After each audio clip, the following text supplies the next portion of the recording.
Merry Christmas, everyone. Not long now. A few more sleeps to all those boys and girls who I'm sure are glued to the statement on MYEFO. Not even in my house, I suspect. Well, I'm pleased to be joined here today by my friend and colleague, Mathias Cormann, the Finance Minister, to present the mid-year economic and fiscal outlook for this year, and to run through the information. Many of you have already had the opportunity to look over the documents in the lock-up.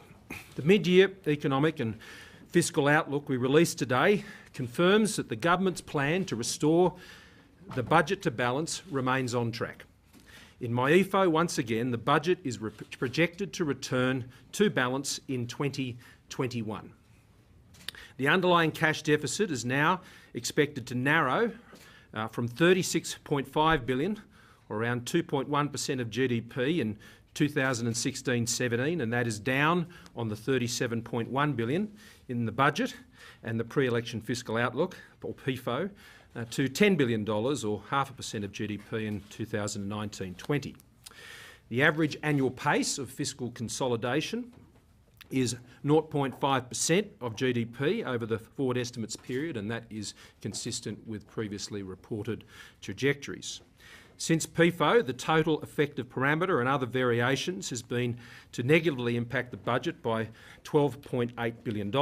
This includes a $30.5 billion downward revision to revenue, driven principally by weaker wage and profits growth and weaker tax collections, offset by reduced payment estimates. Importantly, the net impact of policy decisions made by the government, including fully funding all election commitments, has been to improve the budget by $2.5 billion over the forward estimates, with net improvements of more than $2 billion in payment savings and just under net $500 million in increased revenues. In each and every year of the budget and the forward estimates, net policy decisions of the government have improved the budget bottom line, including net payment savings in each and every year. Once again, the government has demonstrated we do not spend more than we save, and that the predominant mechanism for restoring the budget to balance is by getting expenditure under control. By contrast, the net effect of Labor's policy decisions at the last election was to increase the deficit by $16.5 billion. This means that under Labor, this statement would have been at least $16.5 billion worse off today, and as much as $19 billion worse off when you take into account the improvements the government has made of some $2.5 billion on our net policy decisions. Despite the many global and domestic challenges we face in our economy, an accumulated deficit of $94.9 billion over the budget and forward estimates means Australia's fiscal outlook in this MYEFO is in a better position today than it was a year ago in last year's MYEFO, when it was $108.3 billion, and 3 years ago when it was $122.7 billion. Government payments will be $18.5 billion less than set out in the budget and PFO. In fact, payments in 2016-17 will be nominally less than projected in the 2013 PFO.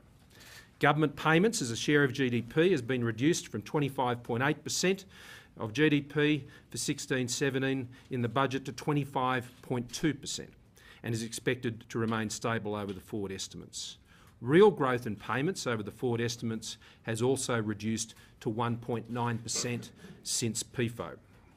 Net debt is projected in MYEFO to peak lower at 19% of GDP and 1 year later in 2018-19, and then decline over the medium term to around 10%. Our debt remains less than a third of what the average of advanced economies are experiencing on both net and gross terms, and is less than all G7 economies. MYEFO also includes a revised estimate of the total value of budget repair measures legislated since the election at more than $22 billion. It also contains a revised estimate of the value of unlegislated budget repair measures at $13.2 billion, which includes $12.5 billion in payment savings. This means in just 6.5 weeks of sitting, the Parliament has legislated almost 2/3 of the government's budget repair measures. The ability to secure passage of budget repair measures has been a consistent issue raised by ratings agencies with reference to their assessment of our fiscal position.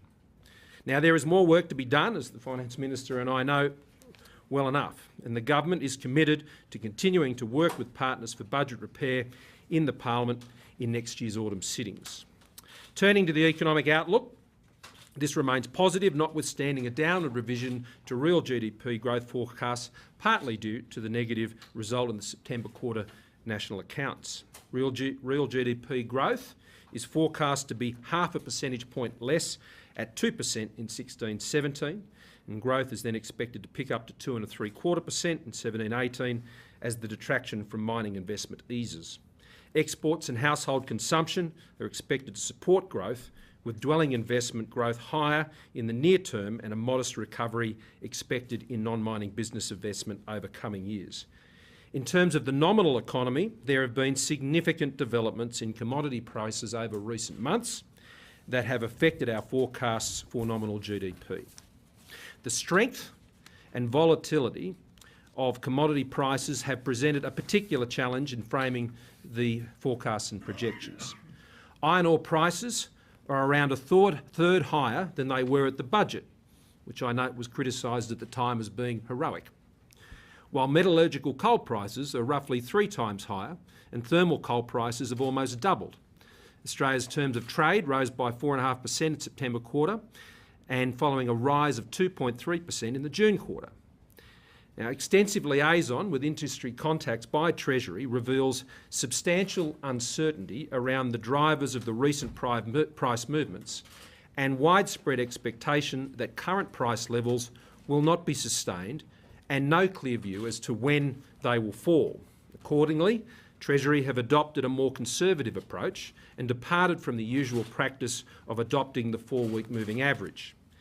Metallurgical coal prices are assumed to be $200 per tonne free on board, in line with recent quarterly contract prices, before declining through the September and December quarters of 2017 to $120 per tonne free on board in the March quarter of 2018. Iron ore prices have recently averaged $68 per tonne free on board and are assumed to decline from this level through the March and June quarters of 2017 to reach $55 per tonne US free on board in the September quarter of 2017. This is the average price that has prevailed since MYEFO. Now, thermal coal prices are assumed to remain at $62 per tonne free on board over the forecast period, and this is consistent with recent averages before the recent sharp price increases that we saw and the current Japanese fiscal year annual contract price.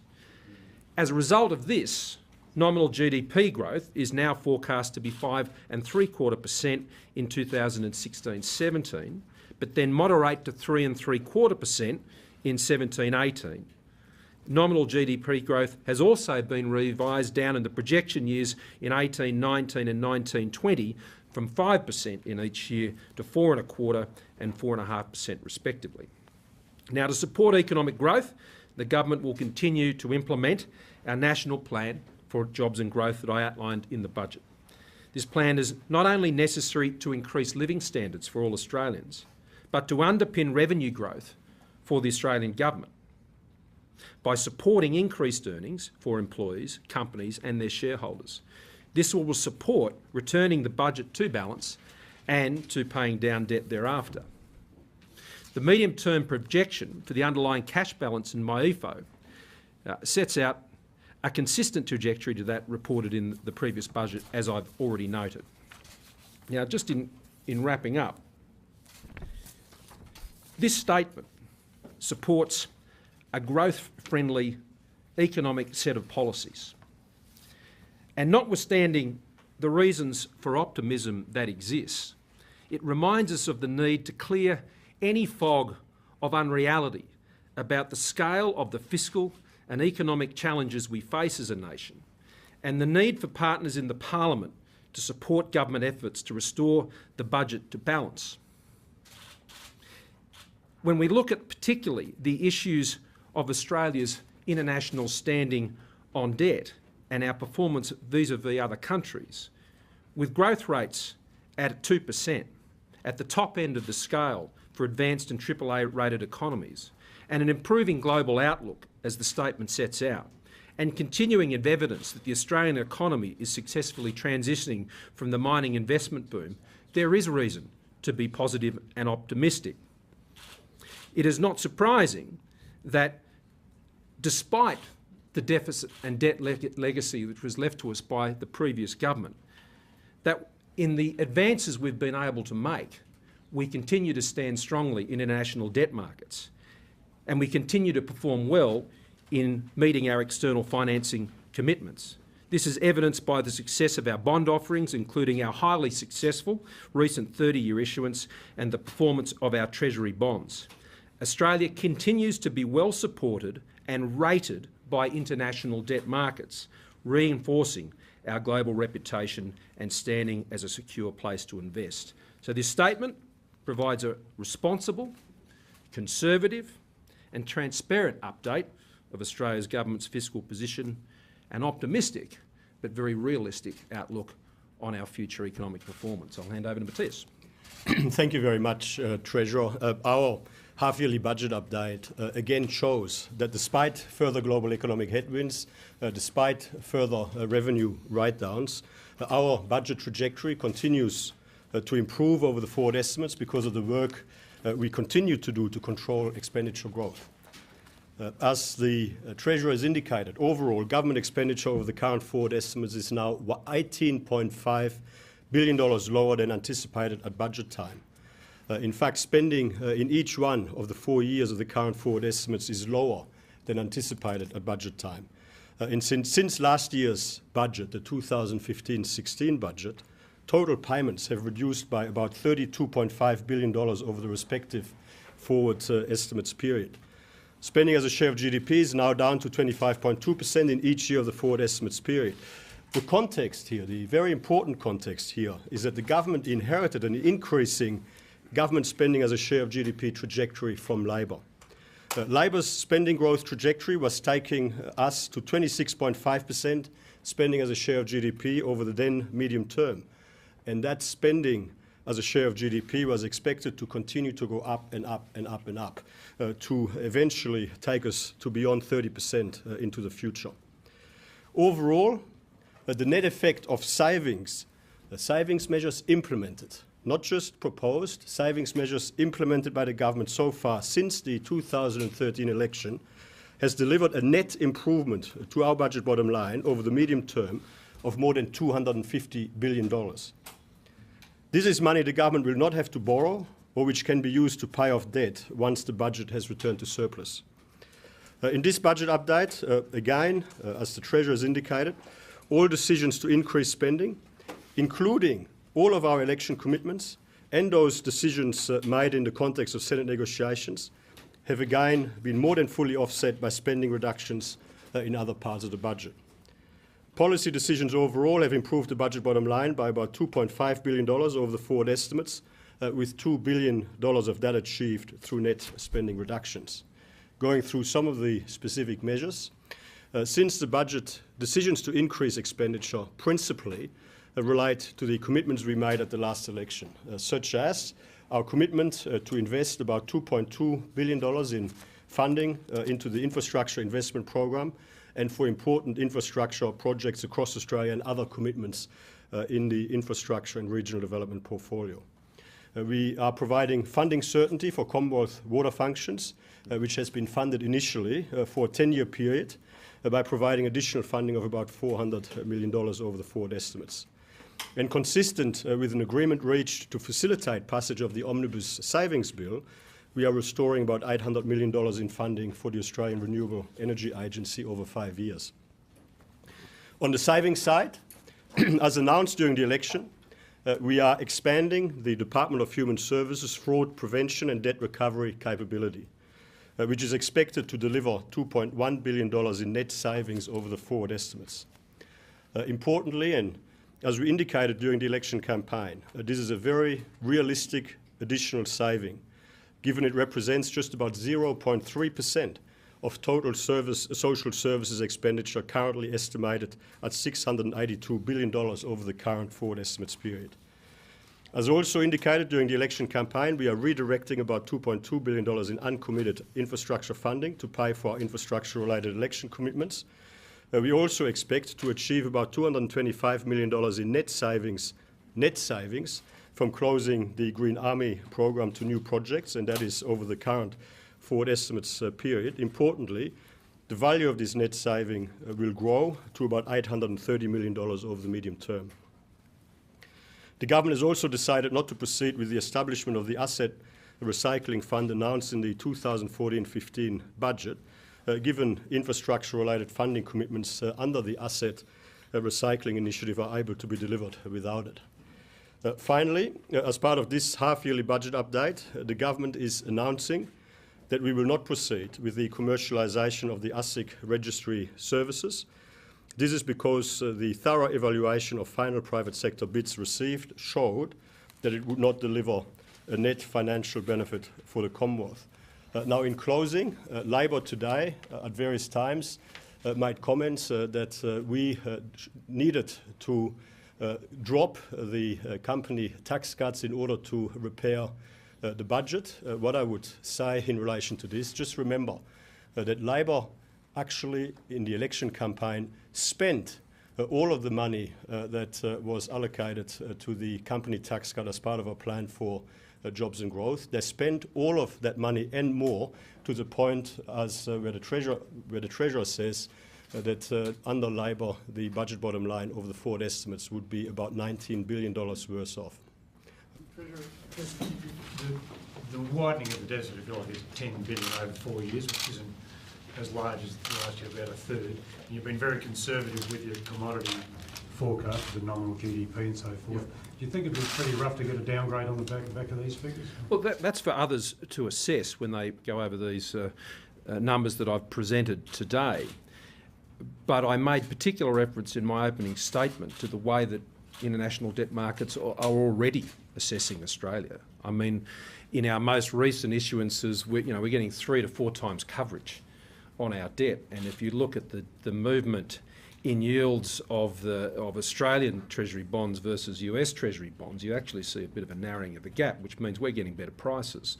Now, how long that is lived, well, we'll see. But the point is that when those who actually make the purchases on Australians' debt, the hedge funds, the sovereign wealth funds, the central banks of other countries and others, when they're making their own independent assessments of Australia, they're buying. They're buying. Treasurer, how can you be so confident? So I couldn't hear. Sorry, I said Treasurer. How can you be so confident of a return to surplus when the figures are so volatile and the commodity prices are so volatile and the projections are unreliable? In the 2019 to 2020 year, the deficit just since 6 months ago has changed from $6 billion to $10 billion. Well, what we don't do, that the predecessors in the former government under Labor do, is we don't go around making these sorts of promises. What we do is we say these are the projected outcomes on the cash balance based on the information that is currently before us and the best assessments we can make of that. So this is a projection. Wayne Swan was the one who stood up in the Parliament and said the 4 years of surpluses we deliver tonight.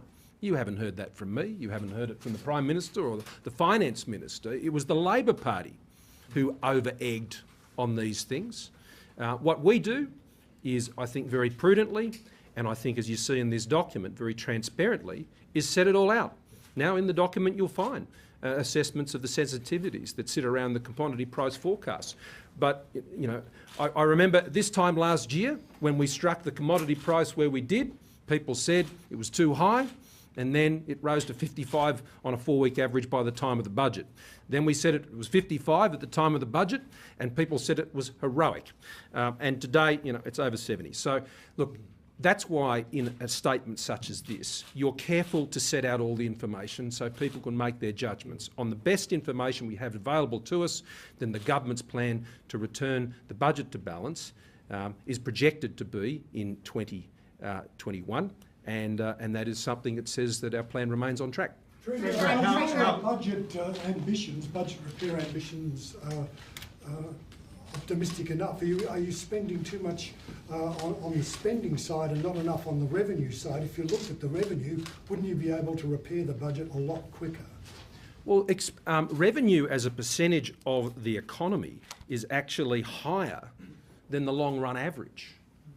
It's higher than the long-run average. Now that is also true for expenditure as a share of the economy. And so I don't think it is a good plan to overtax the economy, undermine growth, and therefore undermine the revenues that would come from that growth. So in the medium-term projections in this document, there is a 23.9% tax to GDP cap, which is built into those medium-term projections. Now, the reason that's there is to ensure that governments over the medium term are given the room to ensure that they don't overtax the Australian economy and drive down growth. Now, what's interesting is at the last election, Labor abolished their commitment to a tax to GDP cap, despite the fact they actually introduced it when they were last in government.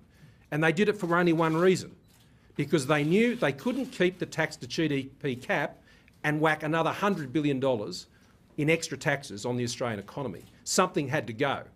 Either they walked away from higher taxes or they signed up to the tax to GDP cap. Now, Labor will always sign up for higher taxes because they always want up to sign up to even higher levels of expenditure.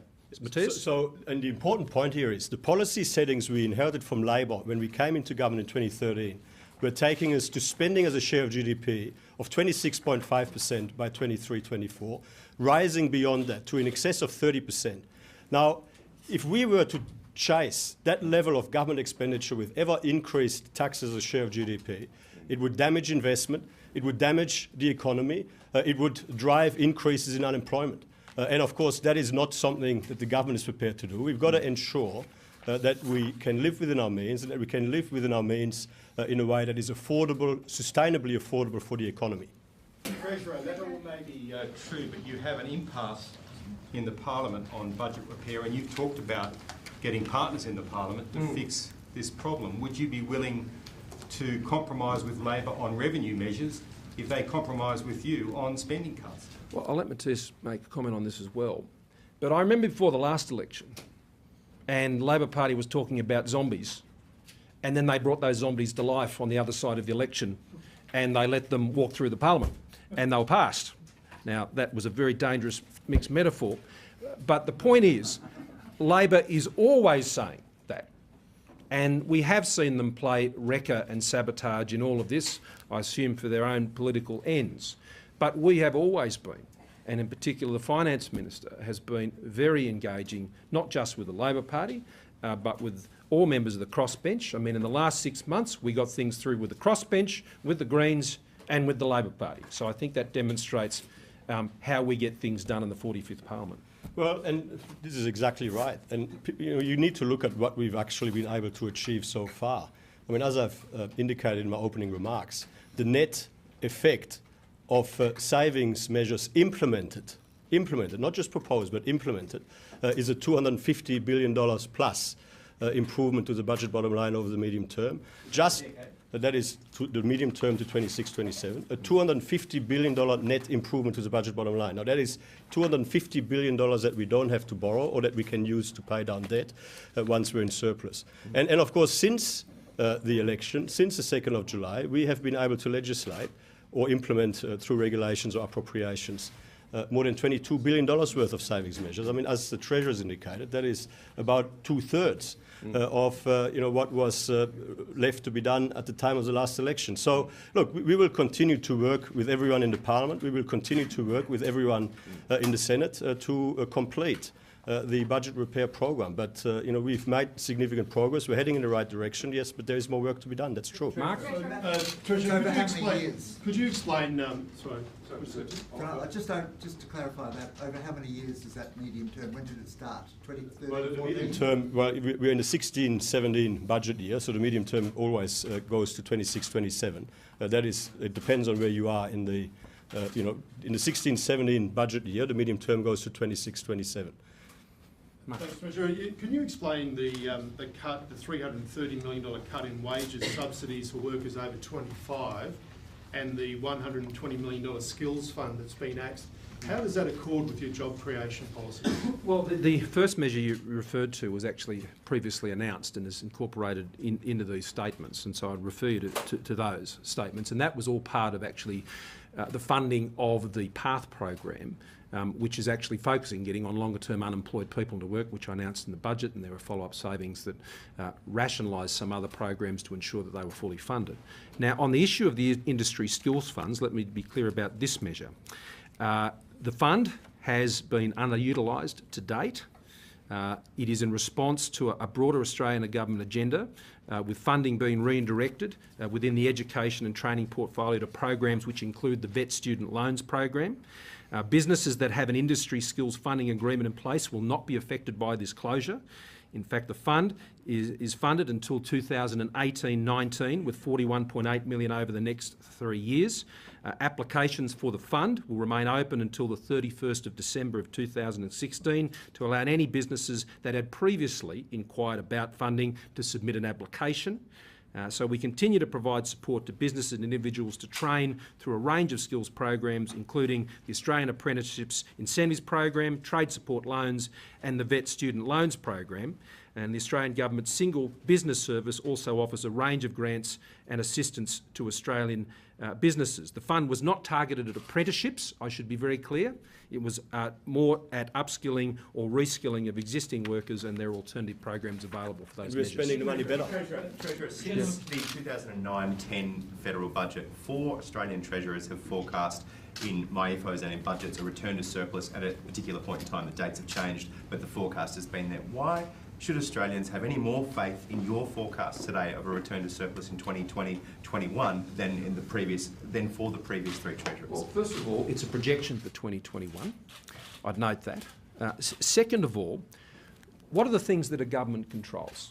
What a government controls is what it spends and what it taxes in decisions of its own making. And as the Finance Minister and I have made clear today, we have in this statement, as in the other statements we've handed down together, increased the bottom line position for the government when it comes to net policy decisions. So you see the demonstration of the government's resolve to take the budget forward. Now, the 2021 projection was first made a year ago at last year's MYEFO, and it has remained constant over not just the budget but PFO and now this statement as well.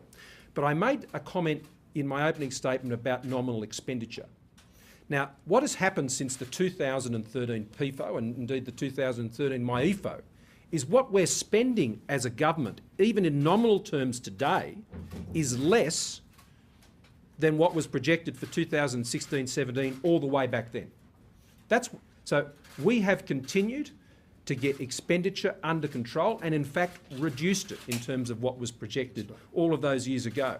And that has been the critical contribution of this government since 2013 is slowing the rate of growth in expenditure, and we continue to do that in this statement today.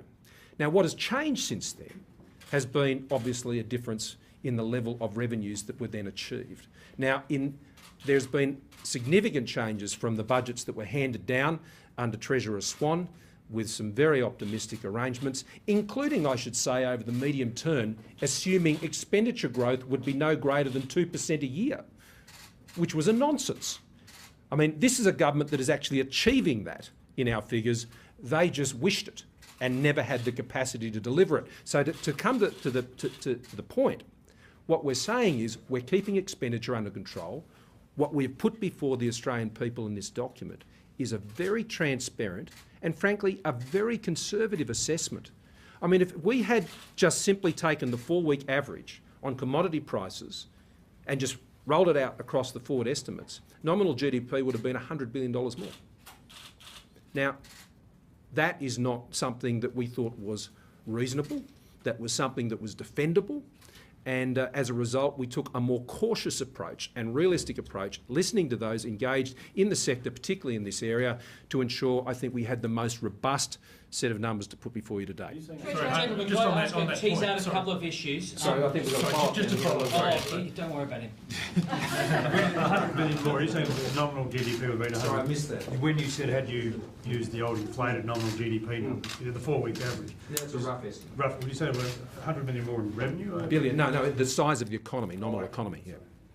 Can I ask, I'll just tease out a couple of issues. Firstly, on this $19.5 billion loan to NBN, I know that we knew about that, but you talk about it being privately refinanced in 2020, 2021. Does that mean that mums and dads could take a share in NBN? And secondly, can I ask about the assets recycling fund?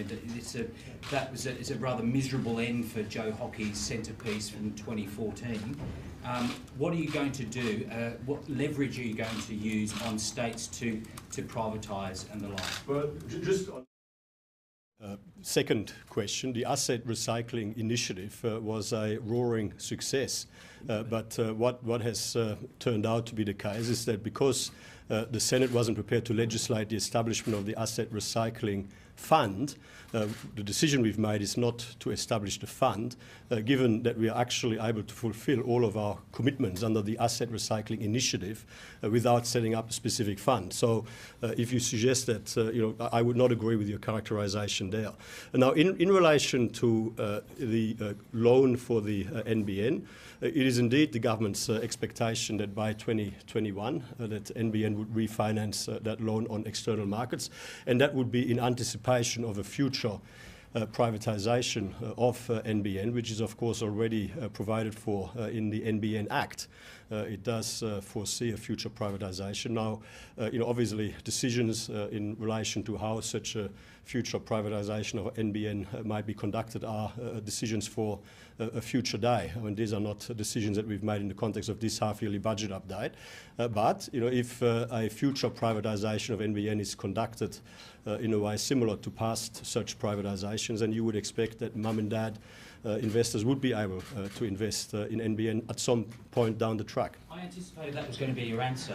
Does that mean that the private, because this good one, the NBN privatisation then in 2020-21, is that critical then to the return to surplus in 2020? You're misunderstanding two different concepts. So the NBN rollout is funded through a combination of a government equity contribution, which is capped at 29.5%, and a concessional loan in order for NBN to be able to complete the rollout of $19.5 billion. Now, NBN could have secured finance in external markets today in order to complete that rollout, but the government made a decision that the best value for taxpayers was achieved by the government providing that loan, as indicated in our relevant statement at the time. So that's what's happening. But by 2020-21, NBN is expected to go out onto external markets to refinance the loan. 2021 is not the target year for the privatisation of NBN, which is quite a different proposition. You wouldn't do it unless it was beneficial. What is expected to be the case by 2021 is that the NBN rollout will be substantially complete and that it will be cash flow positive and approaching profitability. And so obviously at that point in time, the expectation is that the terms on which financing on private debt markets can be obtained will be even more advantageous. Okay. Is it reasonable to say that the path back to surplus in 2020-21 is off the back of PAYE taxpayers who will inevitably pay higher taxes through bracket creep? Well, the revenue mix includes the bracket creep, as you say, and that's why in this year's budget we sought to make a move to start to reverse some elements of that bracket with the very modest cuts we made in shifting the threshold from 80 to 87,000, and we appreciate that that is a very modest change. We never sold it as anything really different to that. So that is an acknowledgement of that. Now, wherever possible in the future, we would seek to alleviate the impact of those measures in the future. And that also, frankly, goes to the issue of the tax to GDP cap over the medium term as well. That's why it exists, to give the governments flexibility over time to change their tax arrangements. It is also true in this MYEFO that you can see that the revenue downgrades are a function of what's happening with wage price index and what's happening in profits growth. And what we need to see is actually see people earn more, continue to get more hours, to see people and companies in particular profit more and invest those profits back in their businesses. And that's why we're pursuing the enterprise tax plan as strongly as we are. See, we have this competing challenge. We must get the budget back to balance to ensure that we put Australia in a more resilient fiscal position to deal with what can be external threats and shocks in the future. I set that out in speeches I gave in September and October of this year. But equally, at the same time, you need to pursue economic policies through our investments in infrastructure and in innovation and in science and in technology and in all of these areas, but and in the tax system to make it more competitive to ensure that you're growing economy at the same time. Now, we can make the policy decisions to get expenditure under control, but to actually pay down debt over the medium term, that requires a strong growing economy. And so these two things need to work together, and that's what I believe we're seeing in this document today and the budget I handed out in May. Treasurer, you're making savings through cutting pension supplements for people who travel more than 6 weeks overseas. You're extending the threshold pause again for family payments. So why do you say that this statement meets the fairness test? Well, on the latter measure you refer to, that was actually subject of the agreement we came to with the Labor Party when we took through the Omnibus Bill. So there is agreement on that matter across the Parliament. On the other measure, Matthias might want to comment on this as well. But this is about, you've got to do what you can afford. Now, we're basically saying someone's not going to get a supplement payment when they go and live overseas. Now, for pensioners who live in Australia, they will continue to get that. If you want to go and live overseas, then we're saying, well, we'll be changing that arrangement because the budget needs to be affordable and the country needs to live within its means. Yeah, well, exactly. I mean, so the pension supplement payment is to deal with cost of living expenses in Australia. Now, if you permanently depart or you depart for an extended period, then, obviously in the context of all of the competing priorities, that this is not seen as an appropriate item of expenditure. In the context of changes, though, that are coming into effect on the 1st of January, what do you say to pensioners who look at this and say, look, you're hitting us again, and where's the hit on the high income? The changes that we're making in January are being made with tripartisan support, with the Labor Party support, with the Greens support, and of course the government support. And those changes are going to increase the pension for 170,000 pensioners with low levels of assets. That's what it's going to do. 170,000 pensioners with low levels of assets are going to get a pension increase above and beyond what the 2 yearly increases they get each year, which uses exactly the same increase formula that was run by the previous government.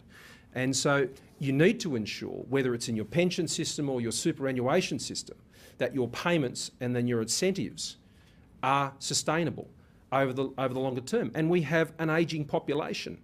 And these changes, which this government has been able to take through the Parliament, has been able to set Australia up structurally to be able to meet these expenditures well into the future. Now, that is a structural reform to deal with a structural challenge. And it hasn't been easy to pursue, but we've been able to pursue it in the national interest in the longer term. And they're the sort of policies that are trying to set up Australia for the future, to ensure that our expenditure lives within its means and doesn't saddle future generations with the debt burden of paying for current welfare payments. In that context, are you or Senator Cormann getting anywhere with the with the crossbenchers on the extension of the age pension to retiring age to 70? We've got a list of outstanding measures, and we're working our way through them one by one. And when we're in a position to make an announcement, we will make it. Treasurer, you nominate $2.1 billion in welfare savings over the forward estimates. Roughly, how many people will be kicked off welfare? How will this be achieved? And secondly, what is the size of the surplus that you're actually projecting? Well, you can add to that first, and then I'll make a comment afterwards. Well, the $2.1 billion save is not actually new, and it is not a matter of kicking anybody off welfare. Everybody who is entitled to receive welfare payments will continue to receive them. This is a compliance measure. It is a fraud detection and a compliance measure, which we announced in the election campaign, so it's previously been subject of public discussion, and it represents 0.3% of the total social services spend. That is an eminently realistic assessment of what can be achieved through better data matching, better use of technology, and better use of a whole range of capabilities. It builds on a program that we've previously initiated, and it's a very conservative estimate. Now, in terms of the projected surplus in 2021, projected surplus, if you look at the graph that is in the MYEFO document, it'll show you that it's about 0.1% of GDP, which is just over $1 billion. last Several hundred thousand pensioners also going to have their payments reduced. Part pensioners have their payments reduced on January the 1st. It's always difficult politically to take money off people. When you were formulating that policy, did you ever consider grandfathering existing recipients, or was that too difficult or too expensive? Well, the challenge was to get the budget under repair, and the decision was taken to do exactly that, and that's what the measure has achieved, and it has been legislated with support, as I said, from the Greens and the Labor Party, and I think it demonstrates that the government is prepared to take on some of these very difficult decisions, and we will continue to do that. It is important that we have a welfare system, not just for today, but one for tomorrow, that a welfare system can provide a reliable safety net for your kids and my kids, and not just our parents, or not even ourselves. And the only way you do that is if you make this thing sustainable. And the adjustments we've made to the assets test, which was originally introduced by the Labor Party, simply reversed the decision that was made late in 2007. And so that hadn't been around a terribly long time. And so it was a difficult decision, but it was a decision we were able to secure the support actually of the last Parliament for. And when you combine it, what we've done in superannuation, we've ensured, I think, in a retirement incomes policy that is far more sustainable, far more resilient to the future than the one that we inherited. Now, on that note, can I thank all of the Treasury and finance officials for their work in pulling together these statements over this time of year. Last one. There you go. Thanks, President. Part of the projected growth is actually going to come from household consumption, but they won't be saving as much.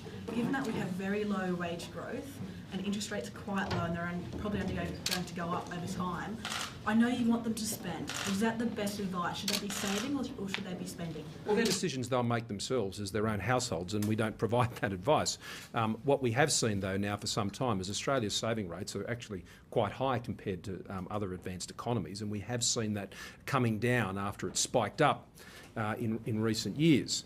And there has been a displacement between a reduction in the savings ratio and the support of consumption.